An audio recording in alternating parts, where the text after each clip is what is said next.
Do you want $10? Great, I'll give it to you. No joke, no corporation scam. I'm just a girlie who saved up her money, and I'm going to give you that money in exchange for your attention. Are you successful, and how would you define success? Hi, I'm JC Sage. I'm 20 years old, and I'm looking to find the secrets to being healthy, wealthy, and happy. On this Successful podcast, we break down finances because, hey, finance bros, what the fuck are you saying? This is a podcast for what school didn't teach you. Some episodes are going to be interviews with real-world professionals, and others will be teacher-learner style, where I'll take someone our age and teach them a simple financial concept. Those episodes will have a 4-question quiz attached to them where you can earn money. More on that later. Join me as I take this podcast from 0 listeners to over 50,000 in less than 6 months so it can live up to its name. Hello, I'm glad you're here and welcome to the Successful Podcast. Today, we're going to talk about stocks, ETFs, bonds, and CDs. By the end of this episode, you'll actually know what a stock is and a few other investments as well. So what is a stock and why do so many people care about it? But actually, before we get into that, I'm going to tell you a little bit of my backstory and why I care about us non-1%ers being financially literate. So how I got into finances was actually a complete accident. I believe my junior year, I signed up for a first period class and they didn't realize before the school year started that it didn't have enough people to fill up the class. So I was given the option to immediately on day 1 of junior year hop into business in the arts or like AP environmental science or something like that. And I knew that business in the arts didn't have a final. So I was like, I'll choose that one because I would like no final. And it literally, no joke, changed the entire trajectory of my life. Basically, the class was about how to handle your finances. It was like investing 101, credit cards 101, interest, and like the stock market, bond market 101, just like the beginning taste of that. And it had really amazing real world applicable projects. Like we had a project called Forbes 30 Under 30. And so what you did is you and like 1 or 2 other students would read Forbes 30 Under 30 for that year, and you choose one of the people, and your group project was to get that person to come into class and actually talk to your class. My group, we chose Kemi Tellez, who is the founder of Parade, and I freaking love her mission, love Parade, overthrow Victoria's Secret. If you don't know what Parade is, look it up. Basically, we got her to Zoom into our class and we asked her questions about being a young founder, about like owning a business as a woman, about the idea. And it was just so eye-opening that I was this close to people who are on 30 Under 30, right? It's now a goal of mine to be on 30 Under 30. And I basically didn't realize that these millionaire, successful, entrepreneurial women were so within my reach. And if I just, spent a little time trying to reach out to them, they actually might respond to my emails. And another thing that I really liked about the project is that some people didn't get their 30 Under 30 person to come in.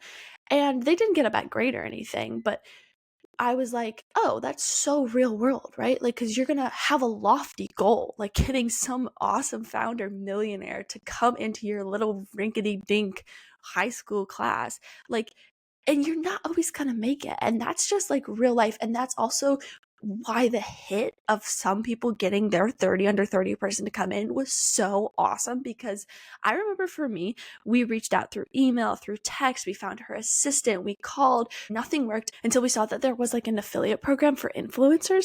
And at the time I had like just gotten 10,000 on Instagram. So I was like, hey, let's buy a sweatshirt or 2, take some photos, tag her, because it looks like she looks at these influencer affiliate program posters. And so we can say like, hey, we bought your stuff. And in the comment or in the caption, be like, hey, girly, we're just 2 high school students. Would you please talk to our class? And that's what worked. And it was so freaking like, it was honestly like such a hit. It was such a high. And that's probably the reason I'm an entrepreneur now, because that hit was so awesome that I just had to continue chasing that. We also had a stock simulation, and I'm okay with investing now, guys. Like, hey, I think I'm a pretty good investor now, but my first stock simulation investing, I invested in a penny stock.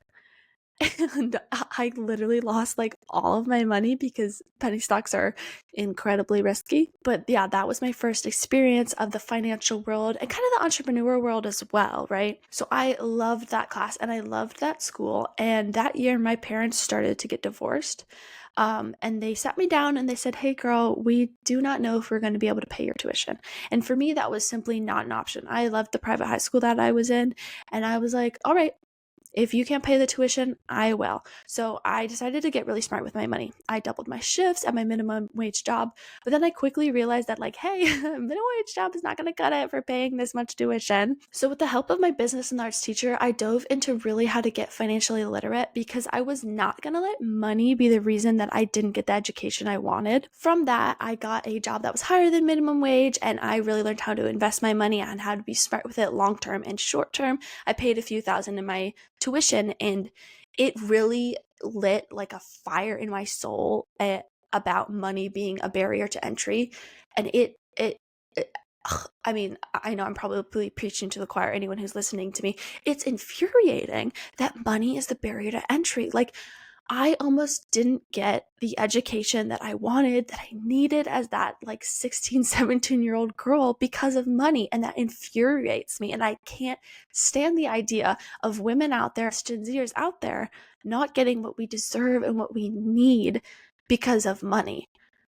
So that's the the beginning of me and JC Sage and all of the things that I do. All that being said, I consider myself at the beginning of my financial journey, so note that anything I say is not financial advice because, hey, one, I'm talking into the void right now. So I don't know who's listening and I don't know what your situation is, right? You might be 20, but you might not be in the same financial situation as me. So you might not want to do what I've done. I'm just going to like tell you what I've done, why I've done it, and you can agree, disagree, do it, not do it, do a little bit of it. Like, I don't give advice. I simply define the jargon and break down the complex subjects. Because the problem that I'm solving for us isn't that financial professionals don't know what they're doing, it's that they don't know how to talk to us. When financial professionals talk to us Gen Zers, it's like right over my head. I'm like, hey girl, what the actual fuck did you just say? But then once I learned what they were saying, I was like, oh my God, I can say this so much easier. All right, like 10 minutes into the podcast, I'm finally going to jump into the topic, which is we're going to start with stocks. So I want you to have a blank slate. If you think you know what a stock is, no, you don't. Have a blank slate, please. It'll make both of our lives so much easier. So, what is a stock? A stock is a tiny part ownership of a company. Period. That's it. Okay. But next question is, why would you want to own a stock? Hey, JC, why the fuck would I want to own a stock? Why do you want to own stocks? So I want you to put the fact that a stock is like an intangible piece of ownership out of your mind, right? You want to own that stock, that small piece of a company now, so that later you can sell it for more, right? I want you to think of it like a painting. This painting is something that, say, me, JC Sage, made, right? And you are an art collector. And you see JC Sage painting and you go, now JC isn't like famous right now. And she isn't making a whole lot of money right now, but I think in 10 years, she's going to be the shit and people are going to be selling her paintings for millions. So as an art collector, I'm going to buy that $10 painting so that later I can maybe sell it for millions. Now, I don't really care about JC and I don't really care about her painting. And actually, I don't even really think it's that good of a painting. I'm just predicting that it's going to cost much more in the future. And that's why I want to buy it now. That is why you would want to buy a stock. You can think to yourself, I don't really care about, I don't know, say Apple stocks. I don't really actually know that much about Apple, but you know what I do think? I think Apple's going to be around for the next 20, 50, 100 years. So I'm going to buy the stock now. But hey, guys, we live in a capitalist society, so remember, you are always the product. So why would a business want you to have their stock, right? Money, obviously, but let me break it down for you. So there is something called the IPO, the initial public offer, and that's when a business sells their first batch of stocks. So there are two kinds of businesses. There are publicly owned and there are privately owned. So privately owned are mom and pop shops. Only mom and pop owns them. Or you and me make a business. Only you and me own them, privately owned. Publicly owned are businesses that have stock. So if mom and pop decide, actually, we are going to go public and we are going to have an IPO, an initial public offering, and we are going to sell stocks. Mom and pop want to do that because they need cash now. So they say, we're going to sell 1,000 stocks for $100 and get 6 figures in return. So they sell 1,000 stocks for $100 and then they have 6 figures to do in their business, whatever the fuck they want to do with their business. But hey, hold up. Let's say I bought mom and pop's first stock, $100. And so I give mom and pop $100 and they give me a intangible stock. Then I turn around and I sell it to you for $200. Mom and pop don't get any of that money, only me. So if you and me, say again, Apple, logged into our brokerage account and bought an Apple stock right now, Apple doesn't get any of that money. Think of it like Depop, okay? Hey guys, I've got your back. I'm going to make it make sense. Think of it like Depop. If you buy a shirt from Target, Target gets that money. You wear it for a year, then you sell it on Depop. Target doesn't get any of that money from the resale. Whoever buys it, you get their money. And then if they sell it again on Depop, they get the money. That's the same with stock. So if you are buying a stock and it's not in the IPO, that money is not actually going to the company. It's going to whoever the hell was the previous owner, which could literally be anybody. Okay, so now you know what a stock is, you know why you might want to own one, and you know kind of how they're birthed. Now you should know that there are 2 kinds of stocks, or more accurately, there are 2 descriptions of stocks that people like to say. There's a growth stock and an income stock. And people like to call themselves growth investors or income investors. Let me explain what that means. When you own a stock, you're a part owner of that company. And what do companies have? They have profits. So you get the smallest little percentage of the profit literally imaginable. I think the most profit I've ever gotten is 3 cents. So if you like income stocks, you like stocks that give you profits, right? And hey, prepare yourself for a jargon. They are called dividends. Why the fuck are they called dividends and not just like profit? I don't know. I think they're trying to confuse us and they hate us. So the biggest dividend I've ever gotten is a 3-cent dividend, but that is income. Growth is when a stock grows in worth. So it's $100, $200, it grew in worth. So if you are someone who likes your stocks to grow in worth, you are a growth stock buyer, a growth investor.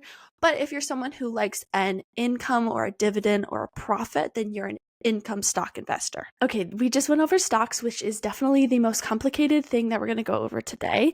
I hope you are not overwhelmed. If you are overwhelmed, put it in the comments. If you're bored, put it in the comments. Hey, I need to know what is boring, what isn't boring, because this is literally my first episode. And also, I need to know if I've lost you at this point. Now I need you to prepare yourself because this made me pull out all of my hair and I was like, oh my goodness, so nobody's talking about this? This is crazy.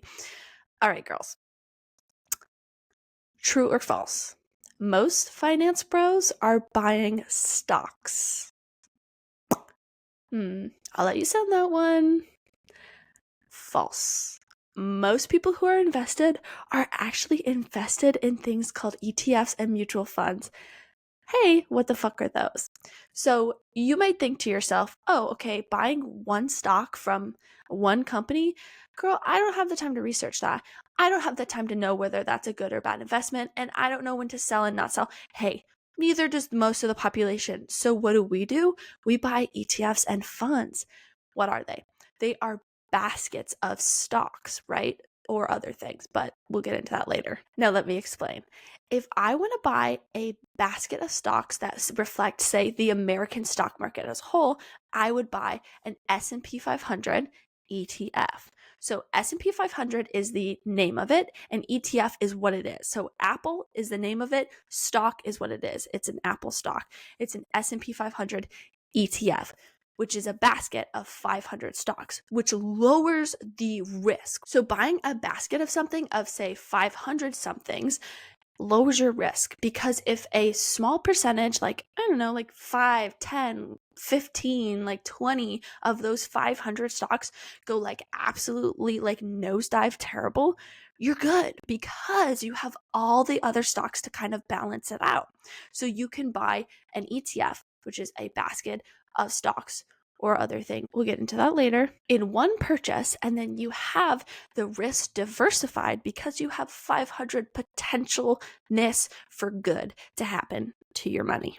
And then there's funds. They are both, ETFs and funds are both baskets that can reflect something. They can reflect the tech sector in America. They can reflect the entire stock market of the world. It's like you can really find a basket of anything if you want to invest in it. So personally, I've invested in an S&P 500 ETF. So I'm going to walk you guys through how I bought my S&P 500 ETF and how you would do it if you choose to do that. Again, note, this isn't financial advice. This is simply what I did with my money. I'm not qualified to give you advice, but I am qualified to give you the facts because they're simply facts. So, number one, you have to choose a business, kind of like having a bank. If you're going to have a savings account, you don't just have a savings account. You have to have it through a business, a bank. So, choose a business to open your account through. Vanguard and Fidelity are kind of like the top two big dogs. What I think you should do is go to your friends and your family, maybe your parents, people you trust, people who are good with their own finances in your life, say, hey, where do you have an account? Because if they've had a good experience, it's likely that you will have a good experience too. And if that doesn't work for you, there's always YouTube, there's always Googling. After you find a business, you have to open a specific account with them. Some account types are IRA, Roth IRA, 401k, but that's only through an employer, or we have a 529. So you can open any of those accounts in there. After that, you have to put money into the settlement account, and listen to this, after you put money into the account, you then have to buy something like a stock or an ETF. Because if you don't actually buy something, you will not accumulate wealth. If you have listened all the way to here, thank you so, so much. Since I'm 20 years old and I am a college student, I saved up $1,000 to put into this podcast project. I thought about how would I use that for advertising through TikTok, right? Like what exactly would be my best use of my money? And then I thought to myself, why don't I literally just give it to the followers? Because word of mouth advertising is the best. The bigger I get, the more money I can give to you guys. So if I say, hey guys, give me 1,000 followers, I'll give you $100. Then later I'll be like, hey guys, give me 10,000 followers and I can give you $1,000, right? I want this to be mutually beneficial. Literally, like as I get money, I want to be able to give it to you guys. So basically, follow and share this podcast with some people who will also follow it. I promise you guys that once I hit 1,000 listeners, I am going to give away $100.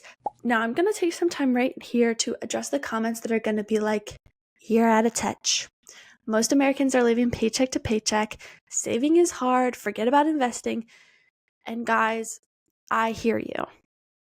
I really do. It seems like we're being screwed over from every side. Political, healthcare, plastic, debt, housing. Like, I'm a Gen Zer too, which is exactly why my content isn't for everybody. I wish it could be for everybody, but it's not. My content is for people who have, say, an extra $50 a month, and they want to see what maybe they could do with it to be financially smart, or what maybe other people their age are doing with their money to be financially smart. All right, moving on, we are going to be talking about bonds. Bonds, I'm going to say this and you're not going to understand, but just stay with me. Bonds are a reverse loan.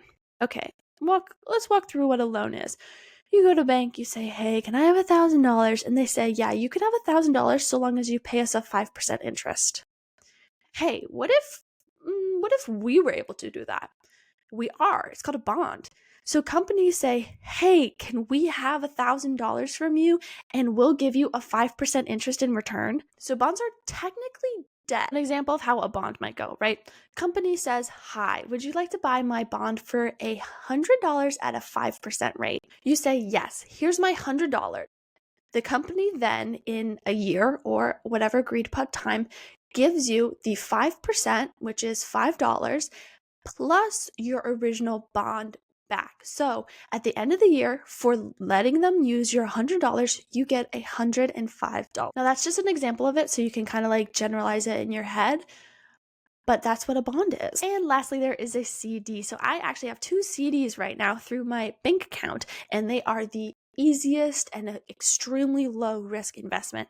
So CD is honestly, now that I'm thinking about it, it's kind of similar to a bond. Basically, you go to your bank and your bank says, hi, can we have some of your money for some amount of time for an interest rate? So for me, I went to my bank and I was like, hey, I have $500. What kind of CD can you offer me? Oh, CD stands for certificate of deposit, also. I probably should have said that before. But then my bank said, yes, we have a 4% CD rate. So if you give us your $500 for 6 months, we will give you 4% of that. And so I said yes. And about every month, I get like $2 ish. I'd have to double check to make sure. But then after the 6 months, my $500 is released and I keep the percentage of interest that I've earned also. Super easy, super simple, and very low risk. If at this point you're wondering like what is the most risky versus least risky, so the risk assessment generally goes CD, bond, ETF, stock, generally, right? Okay, like big generally, because you can buy a shit bond. Like you can buy a bond that is like clearly bad. It's bonds actually get grades. So you can buy a bond that's graded really poorly. So then it will be more risky. It is just generally bonds as a whole, if you buy like a normal bond, which I don't even know how you would define that, are less risky. Oh my God, did that make any freaking sense? Now, I say generally, and this is why like nobody is going to give you a straight answer when you ask about finances. It's because it's all generally, because you can buy a really stable stock or you can buy a really low graded bond. But generally, bonds are considered less risky than stocks, but not always, which is why I feel like there's not a lot of straight answers in finance, because there's a lot of if, ands, or buts. You know, there's a lot of variations. One way that I like to think of it is I like to think of predicting the stock market kind of like predicting the weather. The weatherman is like, hey, it's gonna rain at 9 a.m. tomorrow. But actually, tomorrow it starts raining at noon instead of 9 a.m. I'm not that mad at the weatherman, because he just like took what he knew and predicted what he thought was gonna happen. And he was like kind of off, but you know, it's the weather. I think of like the stock market like that, right? We have the intelligent financial people saying, hey, this is what we think is going to happen. And generally they're correct. But if they're off by a week, or their like prediction is inverted, or like they just like guessed wrong because they didn't know that like a hurricane was coming, or they didn't know that news about a company was going to like hit the public really hard, I'm not mad at them. I'm like, you're never mad at the weatherman, right? Now, okay, hello, you know, it's about money. So yes, everyone's a little more sensitive and scared about money, and it's not just like rain. But that makes the most sense to me. When I hear intelligent people make predictions, I go, okay, they're intelligent and they generally know what's going on. But also, it's like the weather. So we'll just have to see. And some things are kind of unpredictable. All right, that is the end. Thank you so much for listening. And a little reminder, the bigger I get, the more money I'm able to put directly into your pockets. So, hey, send this to a friend and hit the follow button. All right, bye.